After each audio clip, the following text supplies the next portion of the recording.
നാൽക്കാലികളെക്കാളും താഴെയാണോ ഇക്കാണും മാനുഷ സോദരന്മാർ, ഇക്കാലത്തിരുപതാം നൂറ്റാണ്ടിലുമിതു നീക്കാറായില്ലയോ യോഗപ്പെണ്ണേ എന്ന വരികൾ ഏത് സാമൂഹ്യ പരിഷ്കർത്താവിൻ്റെതാണ്? ഇത് ഒരു SCERT ക്വസ്റ്റ്യൻ ആണ്. ഇതേ വരികൾ തന്നിട്ടുണ്ട്. ദേശീയ പ്രസ്ഥാനവും കേരളവും എന്ന ചാപ്റ്ററിലാണ്. നാൽക്കാലികളെക്കാളും താഴെയാണോ ഇക്കാണും മാനുഷ സോദരന്മാർ, ഇക്കാലത്തിരുപതാം നൂറ്റാണ്ടിലുമിതു നീക്കാറായില്ലയോ യോഗപ്പെണ്ണേ. പണ്ഡിറ്റ് KP കറുപ്പൻ്റെ ജാതിക്കുമ്മി എന്ന കൃതിയിലേതാണ് ഈ വരികൾ. ചുവടെ തന്നിരിക്കുന്ന പ്രസ്താവനകളിൽ ശരിയായവ ഏതൊക്കെയാണ്? ഉത്തർപ്രദേശ് നേപ്പാളുമായി അതിർത്തി പങ്കിടുന്നു. ഇന്ത്യയിലെ 8 സംസ്ഥാനങ്ങളുമായി ഉത്തർപ്രദേശ് അതിർത്തി പങ്കിടുന്നു. ഇന്ത്യയുടെ പഞ്ചസാര കിണ്ണം എന്ന് ഉത്തർപ്രദേശിനെ വിശേഷിപ്പിക്കപ്പെടുന്നു. വരയ്ക്കാം വായിക്കാം എന്ന ചാപ്റ്ററിൽ നിന്ന് വന്ന ഒരു ചോദ്യമാണിത്. എൻ്റെ സ്ഥാനം ഇന്ത്യയുടെ വടക്ക് ഭാഗത്താണ്. എൻ്റെ അതിർത്തിയിൽ ഒരു രാജ്യമുണ്ട്, അതാണ് നേപ്പാൾ. കൂടാതെ ഇന്ത്യയിലെ 8 സംസ്ഥാനങ്ങളുടെ അതിർത്തി കൂടി ഞാൻ പങ്കിടുന്നു. കൂടുതൽ കരിമ്പ് ഉൽപ്പാദിപ്പിക്കുന്നതിനാൽ ഇന്ത്യയുടെ പഞ്ചസാര കിണ്ണം എന്ന് എന്നെ വിശേഷിപ്പിക്കാറുണ്ട്. എൻ്റെ നാട്ടിലെ നൃത്തകലയാണ് കഥക്.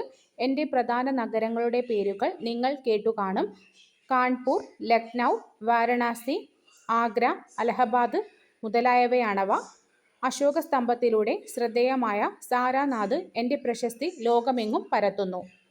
താഴെ തന്നിരിക്കുന്നവയിൽ നാഷണൽ ഹൈവേയുമായി ബന്ധപ്പെട്ട ശരിയായ പ്രസ്താവനകൾ ഏതൊക്കെ? വടക്ക് തെക്ക് ഇടനാഴി ശ്രീനഗറിനെ കന്യാകുമാരിയുമായി ബന്ധിപ്പിക്കുന്നു. സുവർണ ചതുഷ്കോണം ഡൽഹി, കൊൽക്കത്ത, മുംബൈ, ചെന്നൈ എന്നീ നഗരങ്ങളെ തമ്മിൽ ബന്ധിപ്പിക്കുന്നു. കിഴക്ക് പടിഞ്ഞാറ് ഇടനാഴി സിൽച്ചാറിനെ പോർബന്തറുമായി ബന്ധിപ്പിക്കുന്നു. ഇത് ഗതാഗത ആശയവിനിമയ സംവിധാനങ്ങൾ എന്ന ചാപ്റ്ററിൽ നിന്ന് വന്ന ക്വസ്റ്റ്യൻ ആണ്. ഗതാഗതവുമായിട്ട് കേരള PSC ചോദിക്കുന്ന ക്വസ്റ്റ്യൻസ് എല്ലാം ഒട്ടുമിക്കതും ഈ ഒരു ചാപ്റ്ററിൽ നിന്നാണ് ചോദിച്ചിട്ടുള്ളത്. സുവർണ ചതുഷ്കോണം ഇന്ത്യയിലെ പ്രധാന വ്യാവസായിക കാർഷിക കേന്ദ്രങ്ങളെ ബന്ധിപ്പിക്കുന്ന ദേശീയപാത ശൃംഖലയാണിത്. ഡൽഹി, കൊൽക്കത്ത, മുംബൈ, ചെന്നൈ എന്നീ നഗരങ്ങളിലൂടെയും 12 സംസ്ഥാനങ്ങളിലൂടെയും ഈ പാത കടന്നുപോകുന്നു. വടക്ക് തെക്ക് ഇടനാഴിയും കിഴക്ക് പടിഞ്ഞാറ് ഇടനാഴിയും. വടക്ക് തെക്ക് ഇടനാഴി ശ്രീനഗറിനെ കന്യാകുമാരിയുമായിട്ടും കിഴക്ക് പടിഞ്ഞാറ് ഇടനാഴി സിൽച്ചാറിനെ പോർബന്തറുമായും ബന്ധിപ്പിക്കുന്നു. കേരളത്തിലെ കൊല്ലം മുതൽ കോട്ടപ്പുറം വരെയുള്ള ദേശീയ ജലപാത ഏത്? കേരളത്തിലെ ഉൾനാടൻ ജലഗതാഗത പാതകൾ. കൊല്ലം മുതൽ കോട്ടപ്പുറം വരെയുള്ള ദേശീയ ജലപാത നമ്പർ 3, കോഴിക്കോട് മുതൽ കൊടുങ്ങല്ലൂർ വരെയുള്ള കനോലി കനാൽ എന്നിവയാണ് കേരളത്തിലെ പ്രധാനപ്പെട്ട 2 ഉൾനാടൻ ജലഗതാഗത പാതകൾ. റെയിൽ സംവിധാനം ശക്തിപ്പെടുന്നതുവരെ ചരക്കുനീക്കത്തിന് പ്രധാനമായും ഈ പാതകളെയാണ് ആശ്രയിച്ചിരുന്നത്. ഉൾനാടൻ ജലപാതകൾ ഇന്ന് വൻതോതിൽ വിനോദസഞ്ചാരികളെ ആകർഷിക്കുന്നുണ്ട്. കൃഷ്ണാനദി ഡെൽറ്റ മുതൽ കന്യാകുമാരി വരെ നീളുന്ന തീരസമതല ഭാഗം ഏതാണ്? SCERTയിലെ തീരങ്ങളിലൂടെ എന്ന ചാപ്റ്ററിൽ നിന്ന് വന്ന ചോദ്യമാണിത്. ഈ ഒരു ചാപ്റ്ററിൽ പുതിയ ഒരുപാട് മാറി വന്ന അപ്ഡേറ്റ്സ് വന്നിട്ടുണ്ട്. അതുകൊണ്ട് തന്നെ ഈ ചാപ്റ്റർ വായിക്കാതെ നിങ്ങൾ ഒരിക്കലും എക്സാമിന് പോകാൻ പാടില്ല. ജോഗ്രഫിയിൽ നിന്ന് വരുന്ന പ്രധാനപ്പെട്ട ചോദ്യങ്ങളെല്ലാം ഈ ഒരു പാഠത്തിൽ നിന്നും കൂടി ഉൾപ്പെട്ടതാണ്. കോറമാൻഡൽ തീരം കൃഷ്ണാനദി ഡെൽറ്റ മുതൽ കന്യാകുമാരി വരെ നീളുന്ന തീരസമതലമാണിത്. കാവേരി നദി ഡെൽറ്റയും ഈ തീരസമതലത്തിന്റെ ഭാഗമാണ്. ഈ പ്രദേശങ്ങളിൽ കാണപ്പെടുന്ന ഫലഭൂയിഷ്ഠമായ ഡെൽറ്റ എക്കൽ മണ്ണ് കോറമാൻഡൽ തീരസമതലത്തെ നെൽകൃഷിക്ക് അനുയോജ്യമാക്കുന്നു. കോറമാൻഡൽ തീരത്തെ ഒരു പ്രധാന തടാകമാണ് പുലിക്കെട്ട് തടാകം. പുലിക്കെട്ട് തടാകത്തിന്റെ തീരത്താണ് ഇന്ത്യയുടെ റോക്കറ്റ് വിക്ഷേപണ കേന്ദ്രമായ ശ്രീഹരിക്കോട്ട സ്ഥിതി ചെയ്യുന്നത്. പുലിക്കെട്ട് തടാകം, പോയിന്റ് കാലിമർ എന്നീ പക്ഷിസങ്കേതങ്ങൾ, പിച്ചാവാരം കണ്ടൽക്കാടുകൾ തുടങ്ങിയവ ഈ തീരസമതലത്തെ ജൈവ വൈവിധ്യ സംരക്ഷണ കേന്ദ്രങ്ങളാണ്. മേ ബി ഇപ്പോൾ വായിച്ച പാർട്ടിൽ നിന്നായിരിക്കും അടുത്ത പാർട്ടിൽ ക്വസ്റ്റ്യൻ വരിക. അതുകൊണ്ടാണ് ഞാൻ അതിൻ്റെ എക്സ്ട്രാ പാർട്ട് കൂടി വായിച്ചത്. താഴെ തന്നിരിക്കുന്നവയിൽ പടിഞ്ഞാറൻ തീരസമതലത്തിന്റെ സവിശേഷതകൾ ഏതെല്ലാം? പടിഞ്ഞാറ് പീഠഭൂമിക്കും അറബിക്കടലിനുമിടയിൽ സ്ഥിതി ചെയ്യുന്നു. ഇത് ഉയർത്തപ്പെട്ട തീരസമതലമാണ്. തെറ്റാണ്. താഴ്ത്തപ്പെട്ട തീരസമതലമാണ്. തീരത്തോടടുത്ത് കായലുകൾ കാണപ്പെടുന്നു. ശരിയാണ്. നദികളുടെ നിക്ഷേപണ പ്രക്രിയ മൂലം ഡെൽറ്റകൾ രൂപം കൊള്ളുന്നു. ഡെൽറ്റകൾ രൂപപ്പെടുന്നില്ല. 2ഉം 4ഉം കിഴക്കൻ തീരസമതലത്തിന്റെ സവിശേഷതകളാണ്. ഇന്ത്യയുടെ കിഴക്കൻ തീരസമതലത്തെപ്പറ്റിയും പടിഞ്ഞാറൻ തീരസമതലത്തെപ്പറ്റിയും എപ്പോഴും PSC ചോദിക്കാറുണ്ട്. അതിൻ്റെ ഡിഫറൻസ് വെച്ചിട്ടും അല്ലെങ്കിൽ ഫീച്ചേഴ്സ് വെച്ചിട്ടും ക്വസ്റ്റ്യൻസ് വരാറുണ്ട്. ഈ ഒരു ചാപ്റ്ററിൽ ഈ ഒരു പോർഷൻ വായിച്ചാൽ നിങ്ങൾക്ക് അതിൽ നിന്ന് മുഴുവൻ മാർക്കും കിട്ടും. ഉപദ്വീപീയ പീഠഭൂമിയും ഭൂമിക്കും അറബിക്കടലിനുമിടയിൽ സ്ഥിതി ചെയ്യുന്ന ഇടുങ്ങിയ ഭൂപ്രദേശമാണ് പടിഞ്ഞാറൻ തീരസമതലം. ഗുജറാത്തിലെ കച്ച് മുതൽ കന്യാകുമാരി വരെ ഏകദേശം 1840 കിലോമീറ്റർ നീളത്തിൽ കാണപ്പെടുന്ന ഈ തീരപ്രദേശത്തിന്റെ വീതി 10 കിലോമീറ്ററിനും 15 കിലോമീറ്ററിനും ഇടയിലാണ്. ഇതൊരു താഴ്ത്തപ്പെട്ട തീരമാണ്. അന്താരാഷ്ട്ര വേദിയിൽ ഇന്ത്യയുടെ ത്രിവർണ പതാക ആദ്യമായി ഉയർത്തിയത് ആരാണ്? മാഡം ഭിക്കാജി കാമ. ഇന്ത്യൻ സ്വാതന്ത്ര്യ പ്രസ്ഥാനത്തിന് നേതൃത്വം നൽകിയ ധീരവനിതകളിൽ ഒരാളാണ് മാഡം ഭിക്കാജി കാമ. ഒരു അന്താരാഷ്ട്ര വേദിയിൽ ഇന്ത്യയുടെ ത്രിവർണ പതാക ആദ്യമായി ഉയർത്തിയത് അവരായിരുന്നു. 1907 ജർമ്മനിയിലെ സ്റ്റട്ട്ഗർട്ടിൽ വെച്ച് നടന്ന രണ്ടാം ഇന്റർനാഷണലിന്റെ സമ്മേളനത്തിലാണ് ത്രിവർണ പതാക ഉയർത്തിയത്. ത്രിവർണ പതാക ആദ്യമായിട്ട് ഉയർത്തിയത് ചോദ്യം വന്നു. ഇനി ആ വർഷമായിരിക്കും ചോദിക്കുക. 1907.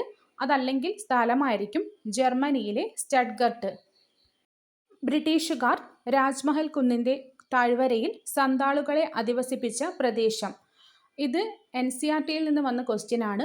ഇനി മുതൽ നമ്മൾ PSCയിലെ അത് 10th പ്രിലിംസ് ആണെങ്കിൽ പോലും NCERT കൂടി വായിച്ച് പഠിച്ച ശേഷം മാത്രമേ പോകാൻ പാടുള്ളൂ. കോളനി ഭരണവും ഗ്രാമപ്രദേശങ്ങളും എന്ന ചാപ്റ്ററിലെ സന്താളുകൾ ആദ്യത്തെ കുടിയേറ്റക്കാർ എന്ന പാർട്ടിലാണ് ഈ ചോദ്യത്തിന് ആധാരമായിട്ടുള്ള ഭാഗം വന്നിട്ടുള്ളത്.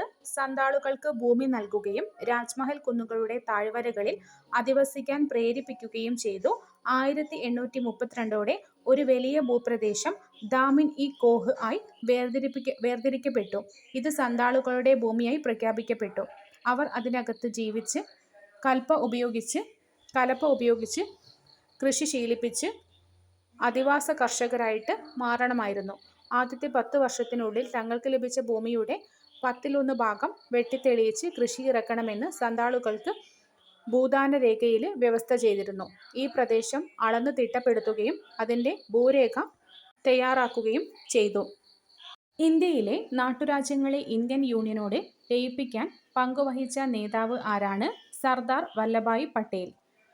സ്വാതന്ത്ര്യത്തിനു ശേഷം നാട്ടുരാജ്യങ്ങളെ ഇന്ത്യയിലേക്ക് ലയിപ്പിക്കുന്നതിൽ പ്രധാന പങ്കുവഹിച്ച നേതാക്കൾ ആരെല്ലാമായിരുന്നു? Sardar Vallabhbhai Patel, VP Menon, Mountbatten പ്രഭു. 1947 ഇന്ത്യൻ സ്വാതന്ത്ര്യ നിയമപ്രകാരം ഇന്ത്യയിലെ 565 നാട്ടുരാജ്യങ്ങൾക്ക് സ്വതന്ത്ര ഇന്ത്യയിലോ പാകിസ്ഥാനിലോ ചേരുവാനോ സ്വതന്ത്ര രാജ്യങ്ങളായി നിലനിൽക്കാനോ അധികാരമുണ്ടായിരുന്നു. നാട്ടുരാജ്യങ്ങളെ ഇന്ത്യൻ യൂണിയനിൽ ലയിപ്പിക്കുക എന്നത് രാജ്യത്തെ സംബന്ധിച്ചിടത്തോളം ശ്രമകരമായ ഒരു ദൗത്യമായിരുന്നു. ഈ ദൗത്യം വിജയകരമായി പൂർത്തിയാക്കിയത് ആഭ്യന്തരമന്ത്രിയായിരുന്ന സർദാർ വല്ലഭായ് പട്ടേലും സ്റ്റേറ്റ് ഡിപ്പാർട്ട്മെന്റിന്റെ സെക്രട്ടറി ആയിരുന്ന VP മേനോനും നയിച്ച സംഘമായിരുന്നു. ലയനകരാറിൽ ഒപ്പുവെച്ച് ഇന്ത്യൻ യൂണിയനിൽ ചേരാൻ അവർ എല്ലാ നാട്ടുരാജ്യങ്ങളെയും ക്ഷണിച്ചു. എന്നാൽ ജുനഗഡ്, കാശ്മീർ, തിരുവിതാംകൂർ, ഹൈദരാബാദ് എന്നീ നാട്ടുരാജ്യങ്ങളിലെ ഭരണാധികാരികൾ ഇന്ത്യൻ യൂണിയനിൽ ചേരാൻ വിസമ്മതിച്ചു. ഈ നാട്ടുരാജ്യങ്ങളെ അനുരഞ്ജന ചർച്ചകളിലൂടെ സൈനിക നടപടികളിലൂടെയും ഇന്ത്യൻ യൂണിയനിൽ ലയിപ്പിച്ചു. ഇന്ത്യൻ യൂണിയനിൽ ചേർക്കപ്പെട്ട നാട്ടുരാജ്യങ്ങളിലെ ഭരണാധികാരികൾക്ക് പ്രിവി പേഴ്സ് അനുവദിച്ചു നൽകി.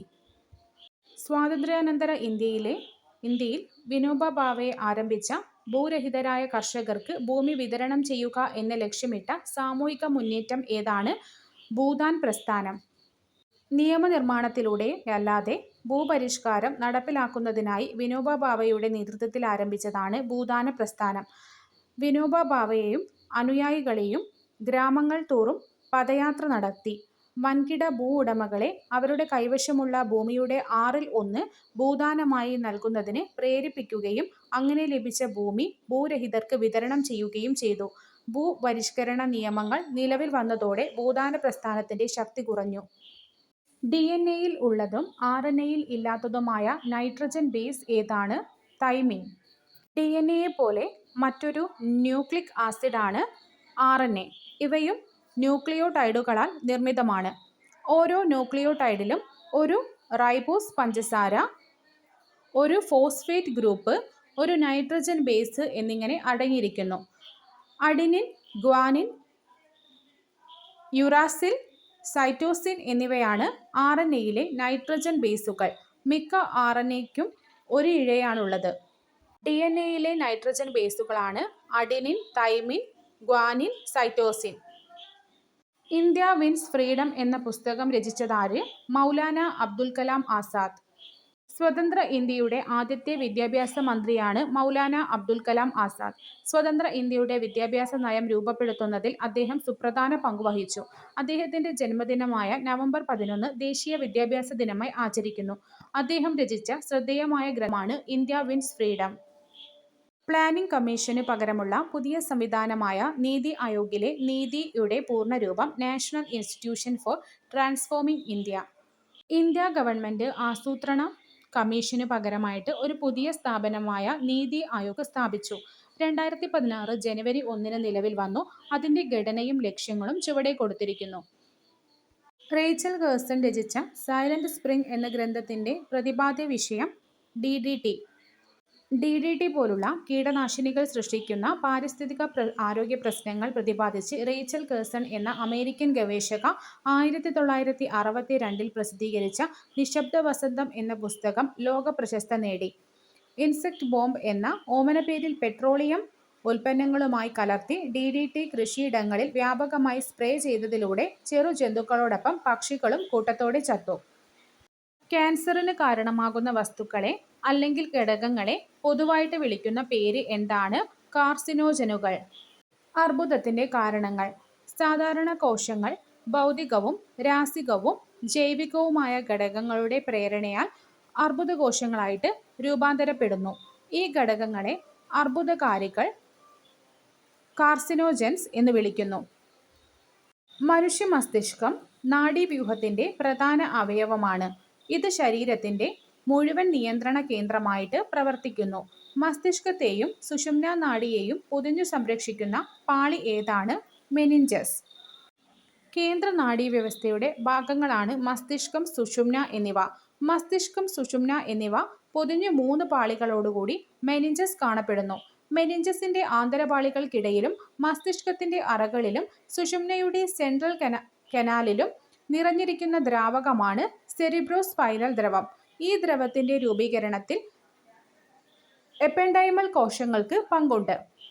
ഇന്ത്യ-USA ബന്ധത്തെക്കുറിച്ചുള്ള ചില പ്രസ്താവനകൾ ചുവടെ ചേർക്കുന്നു. ശരിയായവ. 1954 പാകിസ്ഥാൻ പ്രധാന അംഗമായിട്ട് US, സീറ്റോ, സെൻഡോ എന്നീ സൈനിക സംഘടനകൾ രൂപീകരിച്ചപ്പോൾ ഇന്ത്യ-US ബന്ധത്തിലെ വലിയ തിരിച്ചടി നേരിട്ടു. അമേരിക്കയുമായുള്ള സാമ്പത്തിക ബന്ധം വികസിപ്പിക്കാൻ സഹായിക്കുന്ന സാമ്പത്തിക പരിഷ്കാരങ്ങൾ ഇന്ത്യ ആരംഭിക്കുന്നു. ശീതയുദ്ധ രാഷ്ട്രീയത്തിലേക്ക് വലിച്ചിഴക്കപ്പെടാൻ വിസമ്മതിച്ച നെഹ്റു വിദേശ നയത്തിലും ബന്ധങ്ങളിലും ഇന്ത്യക്ക് ആവശ്യമായ പ്രവർത്തന സ്വാതന്ത്ര്യം നൽകുക എന്ന ലക്ഷ്യത്തോടെ ചേരിചേരാ നയം സ്വീകരിച്ചു. ഈ എല്ലാ പ്രസ്താവനകളും ശരിയാണ്. ഇന്ത്യൻ ദേശീയ പ്രസ്ഥാനം ഒരു ഒറ്റപ്പെട്ട പ്രക്രിയയായിരുന്നില്ല. സാമ്രാജ്യത്വത്തിനും കോളനി വാഴ്ചയ്ക്കുമെതിരായ ലോകവ്യാപകമായ പോരാട്ടത്തിന്റെ ഭാഗമായിരുന്നു അത്. ഏഷ്യൻ, ആഫ്രിക്കൻ രാജ്യങ്ങളിലെ നിരവധി വിമോചന പ്രസ്ഥാനങ്ങളെ ഇത് സ്വാധീനിച്ചു. സ്വാതന്ത്ര്യത്തിനു മുൻപ് തന്നെ ഇന്ത്യൻ ദേശീയ നേതാക്കളും മറ്റ് കോളനികളിലെ ദേശീയ നേതാക്കൾക്കുമിടയിൽ ബന്ധങ്ങളുണ്ടായി. സാമ്രാജ്യത്വത്തിനും കോളനി വാഴ്ചയ്ക്കുമെതിരായ പൊതുവെയുള്ള പോരാട്ടം എന്ന സമാനതയാണ് ഇവരെ യോജിപ്പിച്ചത്. രണ്ടാം ലോക മഹായുദ്ധകാലത്ത് Netaji Subhash Chandrabose Indian national army രൂപീകരിച്ചതും ഇന്ത്യക്കും വിദേശ ഇന്ത്യക്കാർക്കുമിടയിൽ സ്വാതന്ത്ര്യ സമര കാലത്തുണ്ടായിരുന്ന ബന്ധത്തിന്റെ തെളിച്ചമുള്ള സാക്ഷാത്കാരമായിരുന്നു. 2026 ജൂലൈ 18 നടന്ന 10th പ്രിലിംസിന്റെ മോർണിംഗ് സെക്ഷനിലെ ക്വസ്റ്റ്യൻ പേപ്പറിലെ ചോദ്യങ്ങളും അവ വന്ന SCERT പാർട്ടുമാണ് ഇന്നത്തെ വീഡിയോയിൽ നമ്മൾ ഡിസ്കസ് ചെയ്യുന്നത്. പ്രാചീന കാലത്ത് ബംഗാളിലെ സോനാർ താഴ്വരയെയും സിന്ധു താഴ്വരയെയും ബന്ധിപ്പിച്ചിരുന്ന പാത ഏത്? ഷാഹി പാത. എണ്ണപ്പാടം അടിസ്ഥാനമാക്കിയുള്ള ഇന്ത്യയിലെ എണ്ണ ശുദ്ധീകരണശാല ദിഗ്ബോയ്. പഞ്ച് പ്രയാഗ് സ്ഥിതി ചെയ്യുന്നത് എവിടെ? ഉത്തരാഖണ്ഡ്, ഹിമാലയം. ഇന്ത്യയിൽ യുറേനിയം നിക്ഷേപം കാണപ്പെടുന്നത് ധാർവാർ ശിലകൾ. ഇന്ത്യയിലെ വാതോർജ്ജ നിലയം ലംബ. ഹിമാലയത്തിലെ ലവണജല തടാകം രാഗാസ്. മൊളാസിസ് തടം എന്നറിയപ്പെടുന്ന ഇന്ത്യയിലെ സംസ്ഥാനം മിസോറാം. ജലം നദി വക്രവലയങ്ങൾ രൂപപ്പെടുത്തുന്നതിന് കാരണമായി ഭവിച്ച തടാകമേത്? ബൂളാർ. താഴെ പറയുന്നവരിൽ കേന്ദ്രീകൃത ആസൂത്രണത്തിന്റെ വിമർശകനായിരുന്നത് C. രാജഗോപാലാചാരി. സ്വതന്ത്ര ഇന്ത്യയിലെ ആദ്യ മന്ത്രിസഭയിൽ വാർത്താവിനിമയ വകുപ്പ് മന്ത്രി റാഫി അഹമ്മദ് ക്വിദ്വായ്. ഭാഷാടിസ്ഥാനത്തിൽ സംസ്ഥാനങ്ങൾ രൂപീകരിക്കുന്നതിനെ ഇന്ത്യയുടെ കേന്ദ്ര നേതൃത്വം ആദ്യം അംഗീകരിക്കാത്തതിന് കാരണം വിഘടനവാദ ഭീഷണി ഇല്ലാതാക്കാൻ, രാജ്യത്തിന്റെ ഐക്യം കാത്തുസൂക്ഷിക്കാൻ. ഈ 11 ചോദ്യങ്ങളും ഇത് ഏത് SCERT NCERT പാർട്ടിൽ നിന്നുമാണ് വന്നതും എന്നാണ് നമ്മൾ ഇനി നോക്കാൻ പോകുന്നത്. സാധാ 10th പ്രിലിംസ് എക്സാമിന് SCERTയിൽ നിന്നാണ് വരാറ്. എന്നാൽ ഇത്തവണ ജോഗ്രഫി NCERTയിൽ നിന്നാണ് വന്നിട്ടുള്ളത്. മൊളാസിസ് തടം എന്നറിയപ്പെടുന്ന മിസോറാം മൃദുവായതും ദൃഢീകരിക്കാത്തതുമായ നിക്ഷേപങ്ങളാൽ രൂപപ്പെട്ടതാണ്. നാഗാലാൻഡിലെ മിക്ക നദികളും ബ്രഹ്മപുത്രയുടെ പോഷക നദികളാണ്. എന്നാൽ മിസോറാമിലെയും മണിപ്പൂരിലെയും 2 നദികൾ മേഘ്നയുടെ പോഷക നദികളായ ബരക് നദിയുടെ പോഷക നദികളാണ്. മണിപ്പൂരിന്റെ കിഴക്ക് ഭാഗങ്ങളിലുള്ള നദികൾ മ്യാൻമറിലെ ഐരാവതി നദിയുടെ പോഷക നദികളായ ചിന്ദ്വിൻ നദിയുടെ പോഷക നദികളാണ്. ഇതിൽ നിന്ന് നമുക്ക് ഇനിയും ചോദ്യങ്ങൾ വരാൻ ചാൻസ് ഉണ്ട്. ബ്രഹ്മപുത്ര നദികളുടെ പോഷക നദികൾ ഏറ്റവും അധികം കാണപ്പെടുന്ന സംസ്ഥാനം ചോദിച്ചാൽ അത് നാഗാലാൻഡ് ആണ്. ബരക് നദി ഏത് നദിയുടെ പോഷക നദിയാണെന്ന് ചോദിക്കാം. അത് മേഘ്നയുടെ പോഷക നദിയാണ്. ചിന്ദ്വിൻ നദി ഏത് നദിയുടെ പോഷക നദിയാണെന്ന് ചോദിച്ചാൽ ആൻസർ ഐരാവതി നദിയാണ്. ഉത്തരാഖണ്ഡ് ഹിമാലയം പടിഞ്ഞാറ് രവി നദിക്കും കിഴക്ക് കാളി നദിക്കും ഇടയിലായാണ് ഹിമാലയത്തിന്റെ ഈ ഭൂവിഭാഗം കാണപ്പെടുന്നത്.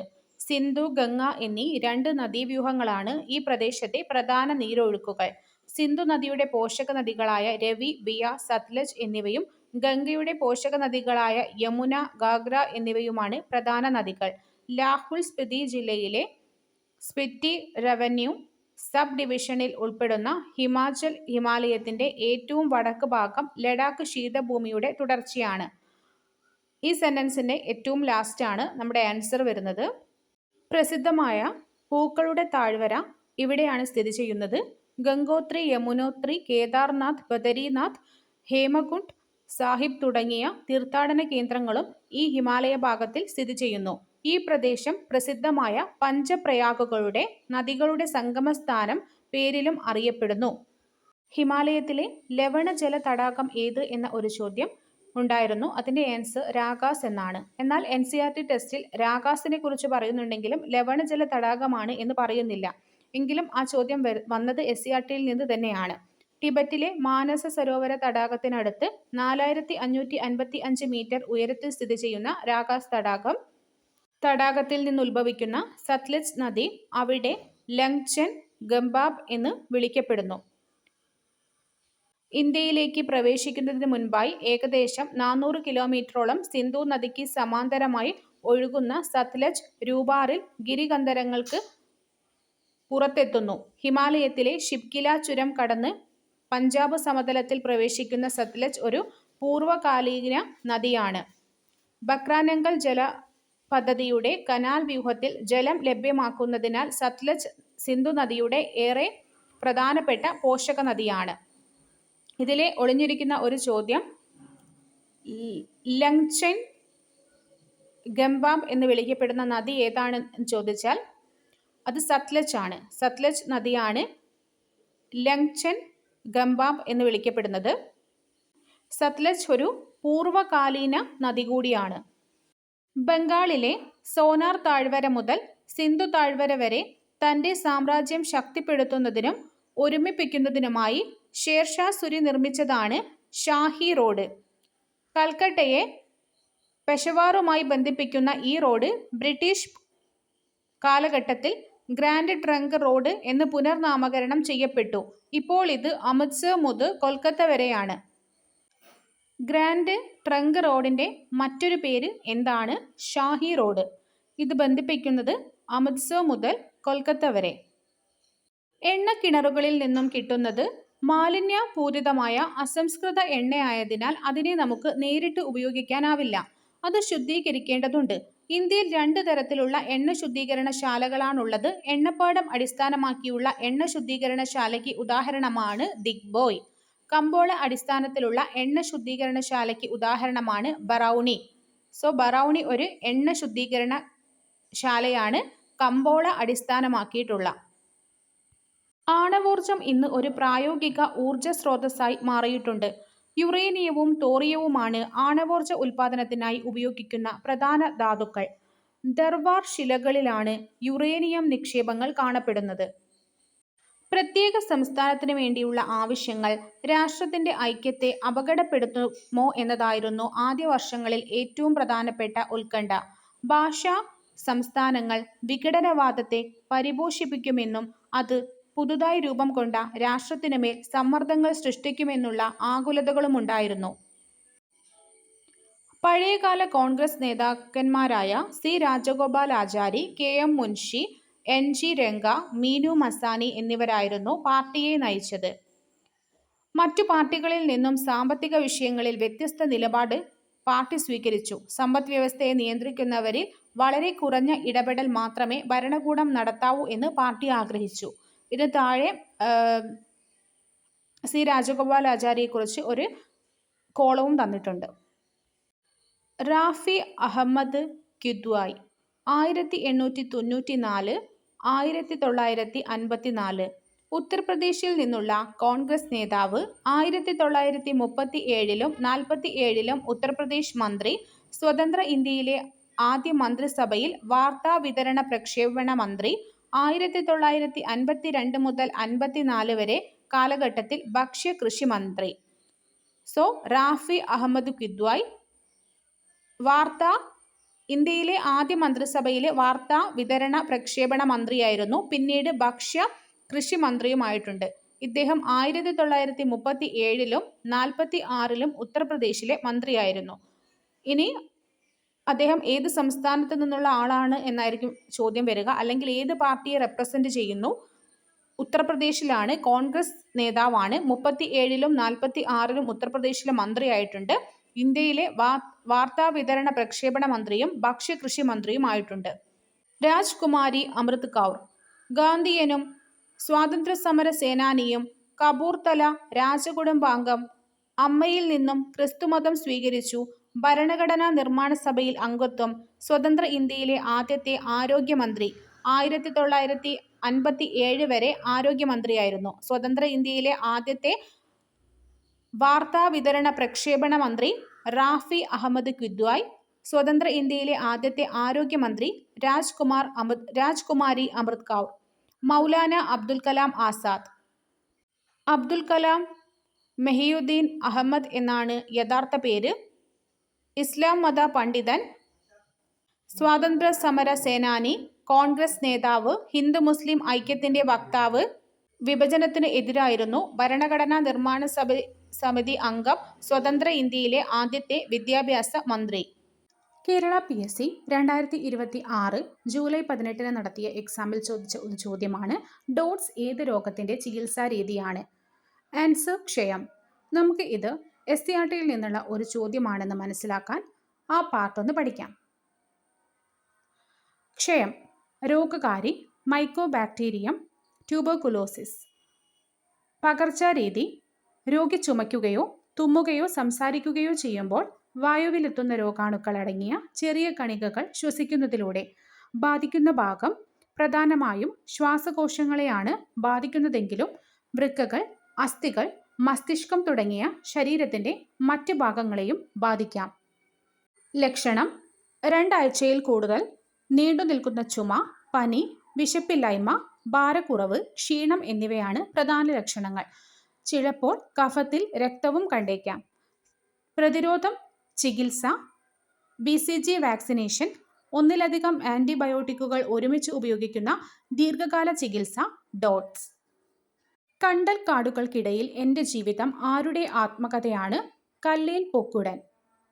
കല്ലേൽ പൊക്കുടൻ ജനിച്ചത് 1937, അന്തരിച്ചത് 2015.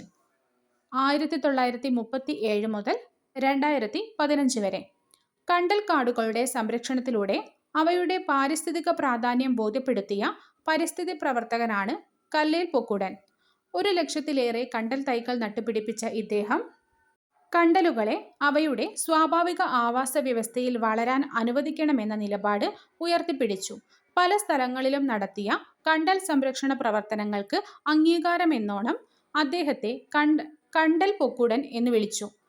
പ്രകൃതിയോടുള്ള സ്നേഹം കണ്ടൽ കാടുകളുടെ സംരക്ഷണത്തിലൂടെ തെളിയിച്ച അദ്ദേഹത്തിന്റെ ആത്മകഥയാണ് കണ്ടൽ കാടുകൾക്കിടയിൽ എൻ്റെ ജീവിതം. യുനെസ്കോയുടെ പാരിസ്ഥിതിക പ്രവർത്തന വിഭാഗം കണ്ടൽ കാടുകളുടെ സംരക്ഷണത്തിൽ അദ്ദേഹത്തിന്റെ പേര് പരാമർശിച്ചിട്ടുണ്ട്. കണ്ടലുകളെക്കുറിച്ച് പഠിക്കാൻ ഒരു സ്കൂൾ എന്ന സ്വപ്നം ബാക്കിവെച്ചാണ് അദ്ദേഹം യാത്രയായത്. വസ്തുക്കൾക്ക് സ്ഥാനം മൂലമോ കോൺഫിഗറേഷൻ മൂലമോ ലഭിക്കുന്ന ഊർജമാണ് സ്ഥിതികോർജം. യാന്ത്രികോർജം. വസ്തുക്കൾക്ക് ചലനം മൂലമോ സ്ഥാനം മൂലമോ കോൺഫിഗറേഷൻ മൂലമോ ലഭിക്കുന്ന ഊർജമാണ് യാന്ത്രികോർജം. യാന്ത്രികോർജം രണ്ട് തരത്തിലുണ്ട്: സ്ഥിതികോർജവും ഗതികോർജവും. വസ്തുക്കൾക്ക് സ്ഥാനം മൂലമോ കോൺഫിഗറേഷൻ മൂലമോ ലഭിക്കുന്ന ഊർജമാണ് സ്ഥിതികോർജം. യാന്ത്രികോർജത്തെ രണ്ടായി തിരിക്കാം: സ്ഥിതികോർജം, ഗതികോർജം. ഗതികോർജം = 1/2 mv². സ്ഥിതികോർജം സ്ഥാനം മൂലമുള്ള സ്ഥിതികോർജം mgh, കോൺഫിഗറേഷൻ മൂലമുള്ള സ്ഥിതികോർജം. ഇങ്ങനെ രണ്ടായിട്ട് സ്ഥിതികോർജത്തെ തിരിക്കാം. കലാമിൻ ഏത് ലോഹത്തിന്റെ അയിരാണ്? സിങ്ക്. പവറിന്റെ SI യൂണിറ്റ് വാട്ടാണ്. വാഹനങ്ങളുടെയും മോട്ടോറുകളുടെയും പവർ കുതിരശക്തിയിൽ സൂചിപ്പിക്കാറുണ്ട്. എന്നാൽ ഒരു കുതിരശക്തി = 746 വാട്ട്. അലൂമിനിയത്തിന്റെ അയിരാണ് ബോക്സൈറ്റ്. ഇരുമ്പിന്റെ അയിരുകളാണ് haematite, magnetite. Copper pyrites, copper glance, cuprite. Zinc blende, calamine. Tin, cassiterite, tinstone. 1 horse power = 746 watt. ഇവയിൽ ഏത് പ്രകൃതിദത്ത പോളിമറാണ്? ഇവയിൽ ഏതാണ് പ്രകൃതിദത്ത പോളിമർ? സെല്ലുലോസ്. ഖരവസ്തുക്കൾ ചൂടാക്കുമ്പോൾ അവ നേരിട്ട് വാതകമായി മാറുന്ന പ്രക്രിയയാണ് ഉത്പതനം. ഉത്കൃഷ്ടവാതകങ്ങൾ അല്ലാത്ത മൂലകമാണ് സിലിക്കൺ. പ്രകൃതിദത്ത പോളിമറുകളാണ് സെല്ലുലോസ്, സ്റ്റാർച്ച്, സ്വാഭാവിക റബ്ബർ. പ്രകൃതിദത്ത പോളിമറുകളാണ് സെല്ലുലോസ്, സ്റ്റാർച്ച്, സ്വാഭാവിക റബ്ബർ. മനുഷ്യനിർമ്മിത പോളിമറുകളാണ് പോളിതീൻ, നൈലോൺ, ബേക്കലൈറ്റ്, PVC, കൃത്രിമ റബ്ബർ. മനുഷ്യനിർമ്മിത പോളിമറുകളാണ് പോളിതീൻ, നൈലോൺ, ബേക്കലൈറ്റ്, PVC, കൃത്രിമ റബ്ബറുകൾ. SCERT ഒരു ടെസ്റ്റ് കൊടുത്തിട്ടുണ്ട്. ദ്രാവകം ബാഷ്പീകരണത്തിലൂടെ വാതകമാകുന്നു.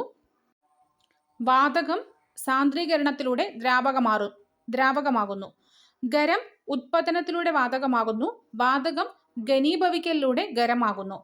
ഖരം ദ്രവീകരണത്തിലൂടെ ദ്രാവകമാകുന്നു. ദ്രാവകം ഘനീഭവിക്കലിലൂടെ ഖരമാകുന്നു.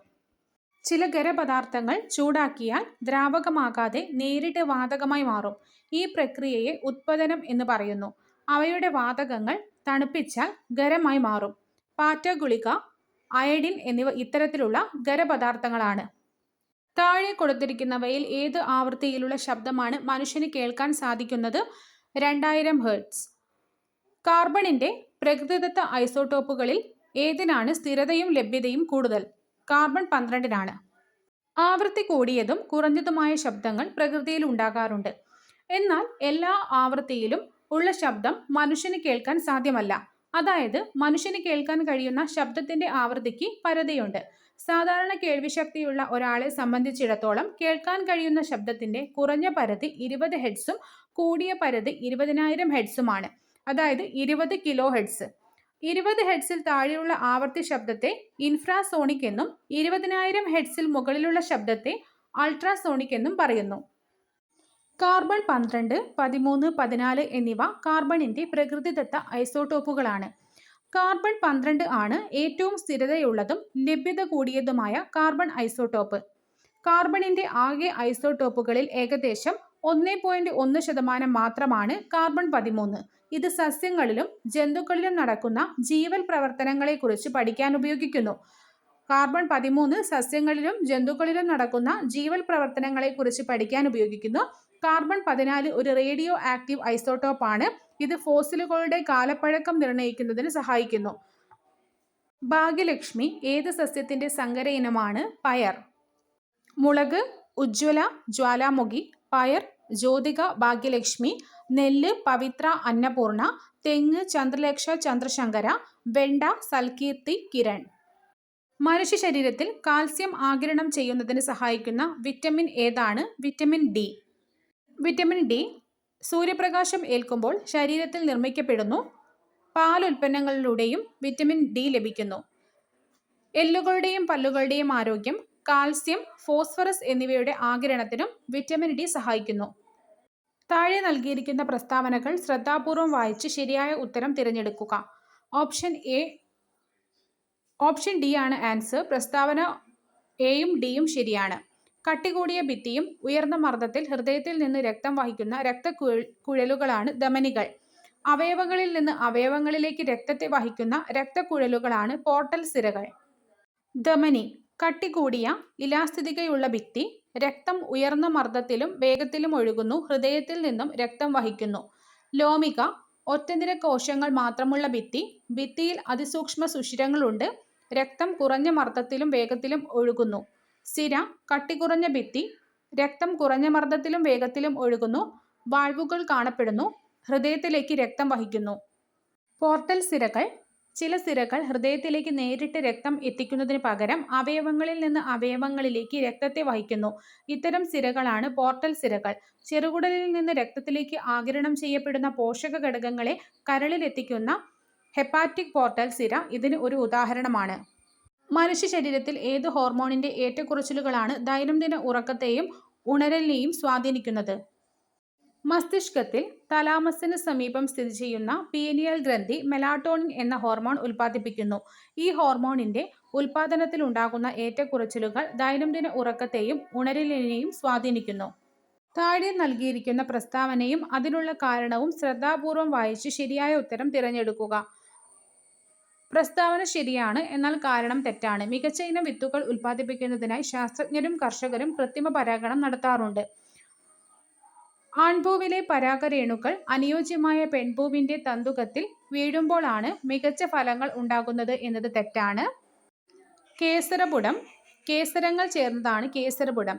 കേസരത്തിന് തന്തുകം, പരാഗി എന്നീ ഭാഗങ്ങളുണ്ട്. പരാഗിയിലെ അറകളിലാണ് പരാഗരേണുക്കൾ ഉള്ളത്. പുംബീജത്തെ വഹിക്കുന്ന ഭാഗങ്ങളാണ് പരാഗരേണുക്കൾ. പ്രസ്താവനയിൽ തന്നിരുന്നത് തന്തുകങ്ങൾ സ്ത്രീകളാണ് തന്തുകത്തെ, അതായത് തന്തുകം പെൺപൂവിലാണ് ഉള്ളത് എന്നാണ് പ്രസ്താവനയിൽ തന്നത്. എന്നാൽ അല്ല, കേസരപുടത്തിൽ അതായത് പുംബീജത്തിൽ ആൺബീജകോശത്തിലാണ് തന്തുകമുള്ളത്. ജനിപുടം പൂവിന്റെ പെൺ പ്രത്യുൽപാദന ഭാഗമാണ് ജനിപുടം. ജനിയിൽ പരാഗസ്ഥലം, ജനിതണ്ട്, അണ്ഡാശയം എന്നീ ഭാഗങ്ങളുണ്ട്. അണ്ഡാശയത്തിനുള്ളിലെ ഒവ്യൂളിനുള്ളിലാണ് അണ്ഡം അഥവാ പെൺബീജകോശം കാണപ്പെടുന്നത്. വായുമലിനീകരണം അളക്കുന്നതിനും അന്തരീക്ഷത്തിലെ സൾഫർ ഡയോക്സൈഡിന്റെ സാന്നിധ്യം തിരിച്ചറിയുന്നതിനും സഹായിക്കുന്ന പ്രകൃതിദത്ത സൂചകങ്ങൾ ഏതാണ്? ലൈക്കനുകൾ ചില ആൽഗകളോ സയനോബാക്ടീരിയകളോ ചിലയിനം ഫംഗസുകൾക്കുള്ളിൽ വസിക്കുന്നു. ഫംഗസ് ഘടനയും സംരക്ഷണവും നൽകുമ്പോൾ ആൽഗകളോ സയനോബാക്ടീരിയകളോ പ്രകാശ സംശ്ലേഷണത്തിലൂടെ രണ്ട് ജീവികൾക്കും ഭക്ഷണം ഉൽപ്പാദിപ്പിക്കുന്നു. ഫംഗസ് ആൽഗ അല്ലെങ്കിൽ ഫംഗസ് സയനോബാക്ടീരിയ ചേർന്നുള്ള സഹജീവനമാണ് ലൈക്കനുകൾ. കഴിഞ്ഞ 10th പ്രിലിംസിന് വന്ന മുഴുവൻ സയൻസ് ചോദ്യങ്ങളും SCERTയിൽ നിന്നുള്ളതായിരുന്നു. അതിൻ്റെ അനുബന്ധ വിവരങ്ങളും നമ്മൾ ചർച്ച ചെയ്തു. മേ ബി അതേ പാർട്ടിൽ നിന്നാണ് ക്വസ്റ്റ്യൻ വരുന്നതെങ്കിൽ ഈ ഒരൊറ്റ വീഡിയോയിലൂടെ നിങ്ങൾക്ക് മുഴുവൻ മാർക്ക് നേടാം. ബാക്കിയുള്ള SCERT ചാപ്റ്ററുകൾ ഇതുപോലെ ക്യാപ്സ്യൂൾ ഫോമിലായിട്ട് നമ്മുടെ ചാനലിൽ അവൈലബിൾ ആണ്. ഇനിയും അങ്ങോട്ട് ക്ലാസ്സുകൾ ഉണ്ടായിരിക്കും. അപ്പോൾ എല്ലാവരും കാണുക, മികച്ച സ്കോർ കൈവരിക്കുക. ഈ പട്ടികയിൽ നൽകിയിട്ടുള്ളവയെ ബി പട്ടികയുമായി യോജിപ്പിച്ച് ശരിയായ ഉത്തരം കണ്ടെത്തുക. ആമാശയം, പെപ്സിൻ, വായ സലൈവറി അമിലേസ്, പാൻക്രിയാസ്, ട്രിപ്സിൻ, കരൾ, പിത്തരസം. ആൻസർ ഓപ്ഷൻ സി ആണ്. ഇത് ഒരു SCERT പാർട്ടിൽ നിന്ന് വന്ന ക്വസ്റ്റ്യൻ ആണ് 10th പ്രിലിംസിൽ. അപ്പോൾ നമുക്ക് ആ ഭാഗം ഒന്ന് പഠിക്കാം. ടെക്സ്റ്റ് ബുക്കിലെ ഒരു ചാർട്ടാണിത്. വായ ഉമിനീർ ഗ്രന്ഥി ഉൽപ്പാദിപ്പിക്കുന്ന ഉമിനീരിലെ സലൈവറി അമിലേസിന്റെ സഹായത്തോടെ അന്നജത്തിന്റെ ദഹനം ആരംഭിക്കുന്നു. അന്നനാളം പെരിസ്റ്റാൾസിസ് ആഹാരത്തെ ആമാശയത്തിൽ എത്തിക്കുന്നു. കരൾ പിത്തരസം ഉൽപ്പാദിപ്പിച്ച് പിത്താശയത്തിൽ സംഭരിക്കുന്നു. പിത്തരസത്തിലെ എൻസൈമുകളില്ല. ഇത് പക്വാശയത്തിലെത്തി കൊഴുപ്പിനെ ചെറുകണികകളാക്കുകയും pH ക്രമീകരിക്കുകയും ചെയ്യുന്നു. ആമാശയം ആമാശയ ഗ്രന്ഥികൾ ഉൽപ്പാദിപ്പിക്കുന്ന ആമാശയ രസത്തിലെ ഹൈഡ്രോക്ലോറിക് ആസിഡ് ആഹാരത്തിലെ രോഗാണുക്കളെ നശിപ്പിക്കുന്നു. pH ക്രമീകരിക്കുന്നു. ഇതിലെ എൻസൈമുകളായ പെപ്സിൻ പ്രോട്ടീനുകളെ ഭാഗികമായി ദഹിപ്പിക്കുന്നു. ലിപേസുകൾ കൊഴുപ്പിന്റെ ദഹനത്തെ സഹായിക്കുന്നു. ശ്ലേഷ്മം ദഹനരസങ്ങളുടെ പ്രവർത്തനങ്ങളിൽ നിന്ന് ആമാശയഭിത്തിയെ സംരക്ഷിക്കുന്നു. പാൻക്രിയാസ് പാൻക്രിയാറ്റിക് ജ്യൂസ് ഉൽപ്പാദിപ്പിക്കുന്നു. ഇത് പക്വാശയത്തിലെത്തി ദഹനത്തെ സഹായിക്കുന്നു. ഇതിലെ പാൻക്രിയാറ്റിക് അമിലേസ് അന്നജത്തെ ഭാഗികമായി ദഹിപ്പിക്കുന്നു. ട്രിപ്സിൻ പ്രോട്ടീനുകളെ ഭാഗികമായി ദഹിപ്പിക്കുന്നു. ലിപേസുകൾ കൊഴുപ്പിനെ പൂർണ്ണമായും ദഹിപ്പിച്ച് ഫാറ്റി ആസിഡും ഗ്ലിസറോളുമാക്കുന്നു. വൻകുടൽ ദഹനവിധേയമാക്കാത്ത ആഹാരപദാർത്ഥങ്ങൾ ഇവിടെ എത്തുന്നു. അവശേഷിക്കുന്ന ജലവും ലവണങ്ങളും ആഗിരണം ചെയ്ത് വൻകുടലിൽ വെച്ചാണ് ഇവിടെയുള്ള ചില ബാക്ടീരിയകൾ വിറ്റമിൻ കെ, ബി കോംപ്ലക്സ് എന്നിവ ഉൽപ്പാദിപ്പിക്കുന്നു. ദഹനാവശിഷ്ടത്തെ മലാശയത്തിലേക്ക് എത്തിച്ച് മലദ്വാരത്തിലൂടെ പുറന്തള്ളുന്നു. മനുഷ്യരിലെ രക്തപര്യനത്തെ സംബന്ധിക്കുന്ന താഴെ നൽകിയിട്ടുള്ള പ്രസ്താവനകളിൽ ശരിയായവ തിരഞ്ഞെടുക്കുക. വലത്തെ വെൻട്രിക്കിളിൽ ആരംഭിച്ച് ഇടത്തെ ഏട്രിയത്തിൽ അവസാനിക്കുന്നതാണ് പൾമണറി പര്യനം. ഊർധ്വമഹാസിര സിസ്റ്റമിക് പര്യനത്തിന്റെ ഭാഗമാണ്. ഓപ്ഷൻ ബി ആണ് ആൻസർ. 1, 3 എന്നിവ ശരിയാണ്. സിസ്റ്റമിക് പര്യനം ഇടത്തെ വെൻട്രിക്കിളിൽ ആരംഭിച്ച് വലത്തെ ഏട്രിയത്തിലും, പൾമണറി പര്യനം വലത്തെ വെൻട്രിക്കിളിൽ ആരംഭിച്ച് ഇടത്തെ ഏട്രിയത്തിലും അവസാനിക്കുന്നു.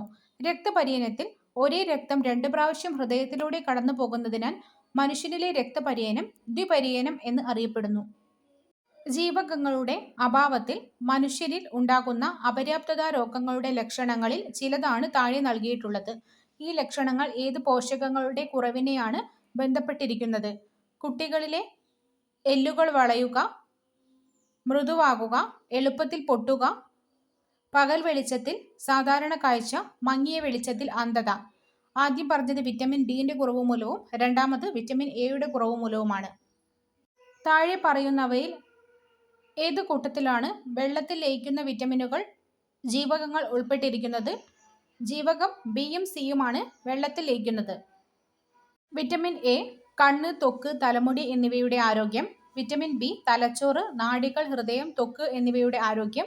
വിറ്റമിൻ സി പല്ല്, മോണ, രക്തക്കുഴലുകൾ എന്നിവയുടെ ആരോഗ്യത്തിനും രോഗപ്രതിരോധ ശേഷിക്കും. വിറ്റമിൻ ഡി എല്ലുകളുടെയും പല്ലുകളുടെയും ആരോഗ്യത്തിനും രോഗപ്രതിരോധ ശേഷിക്കും. വിറ്റമിൻ ഇ നാഡികളുടെ ശരിയായ പ്രവർത്തനത്തിന്. വിറ്റമിൻ കെ മുറിവുണ്ടാകുമ്പോൾ രക്തം കട്ടപിടിക്കുന്നതിന്. വിറ്റമിൻ ബി, സി എന്നിവ വെള്ളത്തിൽ ലയിക്കുന്ന വിറ്റമിനുകളും എ, ഡി, ഇ, കെ എന്നിവ കൊഴുപ്പിൽ ലയിക്കുന്ന വിറ്റമിനുകളുമാണ്. സൂര്യപ്രകാശത്തിൽ നിന്ന് ലഭിക്കുന്ന വിറ്റമിനാണ് വിറ്റമിൻ ഡി. ചെറിയ അളവിൽ ഭക്ഷണത്തിൽ നിന്നും ഇത് ലഭിക്കുന്നുണ്ട്. എല്ലുകളുടെയും പല്ലുകളുടെയും ആരോഗ്യത്തിനും രോഗപ്രതിരോധ ശേഷിക്കും ഏറ്റവും ആവശ്യമായ ഒരു വിറ്റമിനാണിത്. വിറ്റമിൻ ഡിയുടെ കുറവ് മൂലം കുട്ടികളിൽ എല്ലുകൾ ദുർബലമായോ മൃദുവായോ മാറുന്ന അവസ്ഥയെ കാണ എന്നും വിറ്റമിൻ ഡി ലഭിക്കുന്നതിനായി സൂര്യപ്രകാശം ഏൽക്കുന്നത് നല്ലതാണ്. നമ്മുടെ ശരീരത്തിലെ പ്രവർത്തനങ്ങൾക്ക് വളരെ അത്യാവശ്യം വേണ്ട ഒരു കൂട്ടം വിറ്റമിനുകളാണ് ബി കോംപ്ലക്സ്. 8 തരം ബി വിറ്റമിനുകളുടെ കൂട്ടമാണിത്. ആരോഗ്യം നിലനിർത്തുന്നതിൽ വിറ്റമിൻ ബി കോംപ്ലക്സ് നിർണായക പങ്കുവഹിക്കുന്നു. മാരകമായ അമീബിക് മസ്തിഷ്ക ജ്വരം മലിനജലത്തിലൂടെ പകരുന്ന ഒരു രോഗമാണ്. ഈ രോഗമുണ്ടാക്കുന്ന സൂക്ഷ്മജീവി ഏതാണ്? Naegleria fowleri. അത്യപൂർവമായ അമീബിക് മസ്തിഷ്ക ജ്വരം ബാധിച്ച 7 വയസ്സുകാരൻ പൂർണ്ണ ആരോഗ്യത്തോടെ ജീവിതത്തിൽ തിരിച്ചെത്തിയത് കേരളത്തിന്റെ ആരോഗ്യ മേഖലയ്ക്ക് അഭിമാനമായി. നെഗ്ലേറിയ ഫൈലേറി എന്ന അമീബയാണ് ഈ മാരകമായ രോഗത്തിന് കാരണം. കെട്ടിക്കിടക്കുന്നതും ചൂടുള്ളതുമായ ശുദ്ധജലത്തിലാണ് ഇവ പ്രധാനമായും കാണപ്പെടുന്നത്.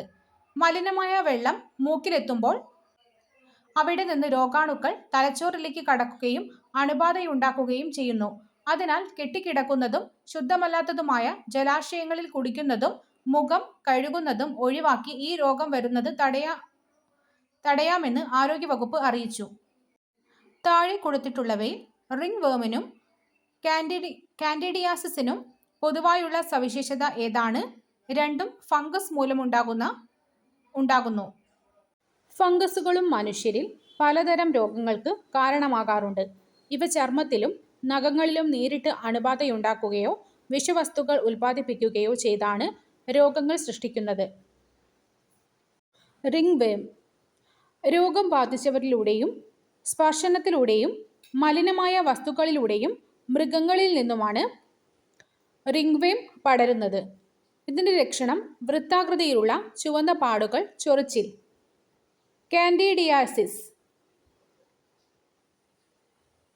നേരിട്ടുള്ള സമ്പർക്കം, വസ്ത്രങ്ങൾ പങ്കുവയ്ക്കുന്നതിലൂടെ ലൈംഗിക ബന്ധം വഴിയാണ് കാൻഡിഡിയാസിസ് പകരുന്നത്. ലക്ഷണം: വായിൽ വെളുത്ത പാടുകൾ, ചൊറിച്ചിൽ, ബാധിച്ചിടത്ത്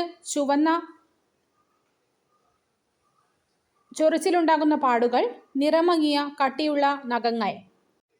പ്രോട്ടോസോവ. ഏകകോശ യൂക്കാരിയോട്ടുകളാണ് പ്രോട്ടോസോവകൾ. ചില പ്രോട്ടോസോവുകൾ ചുവന്ന രക്തകോശങ്ങളെ ആക്രമിക്കുകയും അവയ്ക്കുള്ളിൽ പെരുകുകയും അവയെ നശിപ്പിക്കുകയും ചെയ്യുന്നു. ചിലത് ശരീരപ്രവർത്തനങ്ങളെ ബാധിക്കുന്ന ദോഷകരമായ വസ്തുക്കളും പുറത്തുവിടുന്നു. മിനറൽ വാട്ടർ ബോട്ടിലുകളിലും ചിലതരം സോഫ്റ്റ് ഡ്രിങ്ക് ബോട്ടിലുകളിലും സാധാരണയായി ഉപയോഗിക്കുന്ന പ്ലാസ്റ്റിക് ആണ് PET അഥവാ പോളിഎഥിലീൻ ടെറിത്താലേറ്റ്. താഴെ കൊടുത്തിരിക്കുന്നവയിൽ ഇത്തരം പ്ലാസ്റ്റിക്കുകളെ തിരിച്ചറിയാൻ സഹായിക്കുന്ന പുനഃചംക്രമണ ചിഹ്നം ഏതാണ്? ഓപ്ഷൻ എ ആണ് P1. പുനഃചംക്രമണ ചിഹ്നങ്ങൾ. പ്ലാസ്റ്റിക് ഉൽപ്പന്നങ്ങളുടെ പുനഃചംക്രമണം മെച്ചപ്പെട്ട രീതിയിൽ നടത്തുന്നതിന് അവ ഏതുതരം പ്ലാസ്റ്റിക് ആണെന്ന് തിരിച്ചറിയേണ്ടതുണ്ട്. ഇതിലേക്കായി വിവിധ പ്ലാസ്റ്റിക്കുകൾക്ക് പുനഃചംക്രമണ ചിഹ്നങ്ങൾ നൽകിയിട്ടുണ്ട്. 1 മുതൽ 7 വരെയുള്ള നമ്പറുകൾ ആലേഖനം ചെയ്ത ത്രികോണാകൃതിയിലുള്ള അസ്ത്രങ്ങളാണ് ചിഹ്നങ്ങളായിട്ട് ഉപയോഗിക്കുന്നത്. PET1 പോളിഎഥിലീൻ ടെറിത്താലേറ്റ്. HDPE2 സാന്ദ്രത കൂടിയ പോളിഎഥിലീൻ. V3 polyvinyl chloride. LDPE4 സാന്ദ്രത കുറഞ്ഞ പോളിഎഥിലീൻ. PP5 പോളിപ്രൊപ്പലീൻ. PS6 പോളിസ്റ്റെറീൻ. Others 7 മറ്റുള്ളവ. ഖരാവസ്ഥയിലുള്ള സ്നേഹകം ഗ്രാഫൈറ്റ്. സമ്പർക്കത്തിൽ വരുന്ന പ്രതലങ്ങൾക്കിടയിലുള്ള ഘർഷണം കുറയ്ക്കുന്നതിന് സഹായിക്കുന്ന പദാർത്ഥമാണ് സ്നേഹകങ്ങൾ. ഖരാവസ്ഥയിലുള്ള ഒരു സ്നേഹകമാണ് ഗ്രാഫൈറ്റ്. ഉയർന്ന താപനിലയിലുള്ള യന്ത്രഭാഗങ്ങൾക്കിടയിൽ സാധാരണയായിട്ട് ഗ്രാഫൈറ്റ് ആണ് സ്നേഹകമായിട്ട് ഉപയോഗിക്കുന്നത്. ഒരു വസ്തുവിന് അതിൻ്റെ നിശ്ചലാവസ്ഥയിലോ ചലനാവസ്ഥയിലോ തുടരുവാനുള്ള പ്രവണത ജഡത്വം. നിശ്ചലാവസ്ഥയിലായിരുന്ന ഒരു ബസ് പെട്ടെന്ന് മുന്നോട്ടെടുത്താൽ ബസ്സിൽ നിൽക്കുന്ന യാത്രക്കാർ പിന്നിലേക്ക് ആവുന്നത് കണ്ടിട്ടില്ലേ? ബസ് മുന്നോട്ടെടുക്കുന്നതിന് മുൻപ് ബസ്സിനോടൊപ്പം യാത്രക്കാരും നിശ്ചലാവസ്ഥയിലായിരുന്നല്ലോ. ബസ് പെട്ടെന്ന് ചലനാവസ്ഥയിലായപ്പോഴും യാത്രക്കാർക്ക് നിശ്ചലാവസ്ഥയിൽ തുടരുവാനുള്ള പ്രവണത ഉള്ളതുകൊണ്ടാണ് അവർ പിന്നിലേക്ക് ആയത്. ഈ പ്രവണതയെ നിശ്ചല ജഡത്വം എന്ന് പറയാം. ചലിച്ചുകൊണ്ടിരിക്കുന്ന ബസ് പെട്ടെന്ന് നിർത്തുമ്പോൾ ബസ്സിൽ നിൽക്കുന്ന യാത്രക്കാർ മുന്നോട്ട് ആയുന്നതിന് കാരണമെന്താണ്? നിശ്ചലാവസ്ഥയിലുള്ള ഒരു വസ്തുവിന് സ്വയം അതിൻ്റെ അവസ്ഥയ്ക്ക് മാറ്റം വരുത്താൻ കഴിയില്ല. ഇതിനെയാണ് നിശ്ചല ജഡത്വം എന്ന് പറയുന്നത്.